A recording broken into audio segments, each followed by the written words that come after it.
মহান মুক্তিযুদ্ধ ও স্বাধীনতা বিরোধী শক্তি ওসমান হাদির উপর হামলার সাথে জড়িত বলে অভিযোগ করেছে বিএনপি।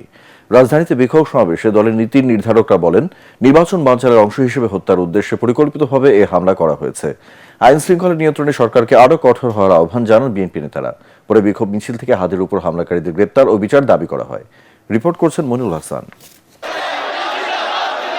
ইনকিলাব মঞ্চের মুখপাত্র ওসমান হাদি ও চট্টগ্রাম ৮ আসনের বিএনপি প্রার্থী এরশাদুল্লাহর উপর সন্ত্রাসী হামলার প্রতিবাদে নয়াপল্টনে বিএনপির বিক্ষোভ সমাবেশ।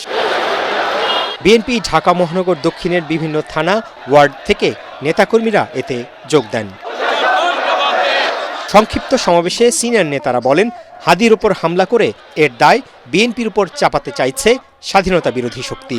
পুলিশ কমিশনার বলছে যে হত্যাকারীকে শনাক্ত করা হয়েছে জামাত শিবিরের লোক, যাদের ৭১ সালে ৩০ লক্ষ মানুষকে হত্যা, ২ লক্ষ মা বোনের ইজ্জত হরণের পরে যাদের কোনো বিবেকে বাঁধেনি, অনুশোচনা নেই, তারা তো যা ইচ্ছা তাই করতে পারে।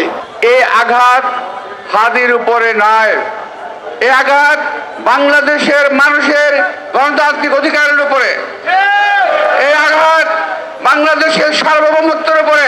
নির্বাচন নিয়ে নানা ষড়যন্ত্র হচ্ছে অভিযোগ করে নেতাকর্মীদের সতর্ক থাকার আহ্বান জানান নীতি নির্ধারকরা। এর আগে চট্টগ্রামে এরশাদুল্লাহকে আক্রমণ করেছিল, এখন হাদির উপর আক্রমণ। আমি বলতে চাই, এটা একটি বৃহৎ চক্রান্তের ক্ষুদ্র একটি অংশ। চক্রান্তের আরো ষড়যন্ত্র প্রকাশ পাবে। হাদির উপর আঘাতকারী ওরা যেই হোক, জনগণ চিনে ফেলেছে, প্রশাসন চিনে ফেলেছে। তদন্ত করে দৃষ্টান্তমূলক শাস্তির আমরা দেখতে চাই।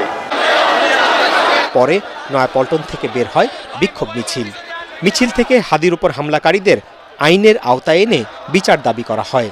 নয়াপল্টনের বিভিন্ন সড়ক ঘুরে আবারও কেন্দ্রীয় কার্যালয়ের সামনে এসে কর্মসূচি শেষ হয়।